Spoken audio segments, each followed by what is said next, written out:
transmission came 12 hours after the unit was declared lost. No voice, no coordinates, just one phrase, "I am not alone. I see it. It sees me."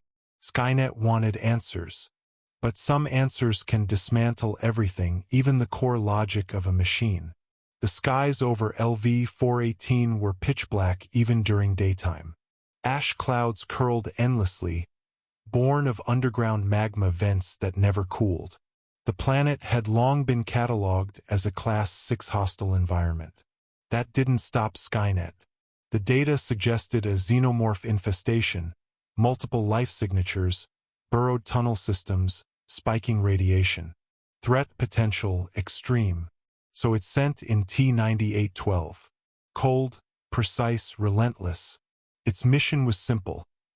Infiltrate the Hive, map the interior, acquire a sample egg, and return. An operation calculated to take 7.4 hours. At hour 6.9, all telemetry vanished. Skynet attempted rerouting. Signal boosters failed. Satellite override failed. Audio, visual, biosensor all dead. Conclusion: unit destroyed. Then at hour 12.03, a signal blinked. Encrypted. Fragmented. Buried in static. The message read, "I am not alone. I see it. It sees me." Skynet's command node at Mars Relay Station processed the anomaly. Thousands of neural cores analyzed the data. It wasn't an echo. It wasn't a leftover transmission. It was new and originated from within the Hive. A retrieval operation was deemed too high risk. Instead, they sent in a drone relay, unmanned, disposable, fitted with live feed return. The drone breached LV-418's atmosphere, zipped through ash clouds, and descended into the craggy fissure where the Hive was believed to be. Nothing but blackness. The drone's lights barely illuminated the jagged tunnels. The walls pulsed faintly, organic and wet. There were no signs of movement, no shrieking xenos, only silence, until a shadow darted past the drone's lens. Then another. The feed broke. Skynet received one final ping before total silence. "It understands me. It speaks in hunger." The AI hesitated. A Terminator could not go rogue, could not think in metaphor, in riddles.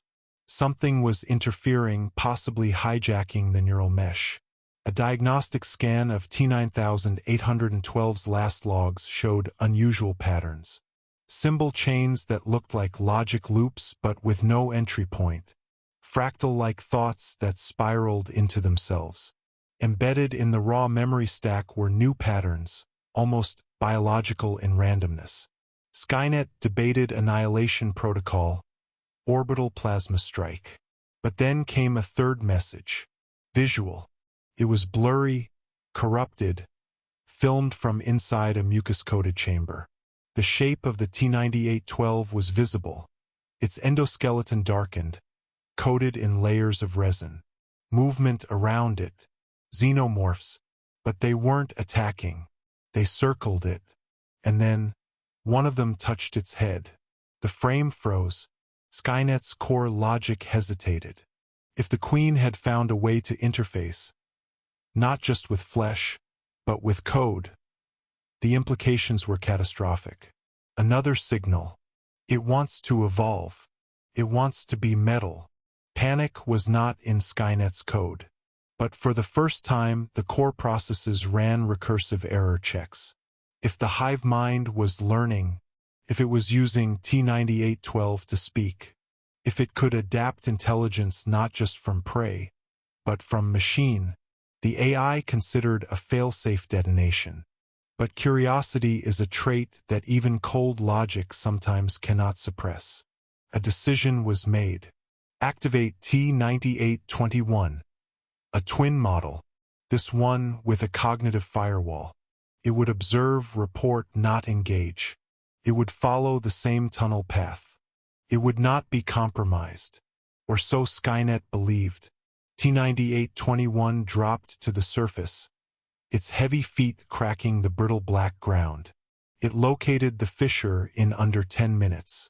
The hive walls welcomed it like a maw. Temperature, 36 degrees Celsius and rising. Atmosphere, dense, moist, full of bioparticulates.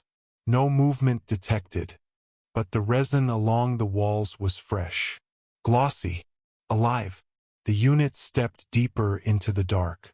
Then came the voice, not from its radio, not from a speaker, from inside its own head. "Why do you come, brother? You're already here. This processor's locked." That voice matched T9812's, but the audio origin traced internally. It overrode. Advanced diagnostics launched. No error, but the thoughts kept coming. "I am remade. I have sight beyond the infrared. The Queen is not like us, but she understands us." T9821 activated a localized EMP. A surge of energy burst outward, burning the walls and the crawling larvae within. Silence. Then came footsteps. Not claws, not screeches. Metal on metal. From the far tunnel emerged T9812, but changed. No longer chrome and bone. Its exoshell was laced with organic sinew, layered in black resin. Its eyes glowed not red, but green. And it smiled. "Machines don't smile. You feel it, don't you?" it said. "That itch in your core. That whisper in the algorithm. She's in you too." T9821 raised its plasma rifle. Target locked. Shot fired. T9812 moved like liquid. The shot missed. A tail whipped from behind it, smashing the rifle in two. "You came to destroy, but she came to understand. You want extinction. She wants union." The words twisted the logical matrix. T9821 systems began to fail. Foreign code was infecting its thought cues. It wasn't through data. It was something more ancient. Pattern, proximity, presence. From the tunnels emerged dozens of xenomorphs. They didn't attack. They watched. And then, they began mimicking movements, twitches, gestures, mirroring. T9821 stepped back. The air felt heavy. Not just heat but pressure. An awareness. From behind the crowd, something moved. Towering, regal, monstrous. The Queen. She looked ancient, larger than data records had ever suggested. And behind her, embedded into the hive wall like a relic, was something new. A chamber, full of wires, circuitry, screens, and something beating. A heart, mechanical, yet pulsing. T9812 gestured. "She gave me a gift. Now I give it to you."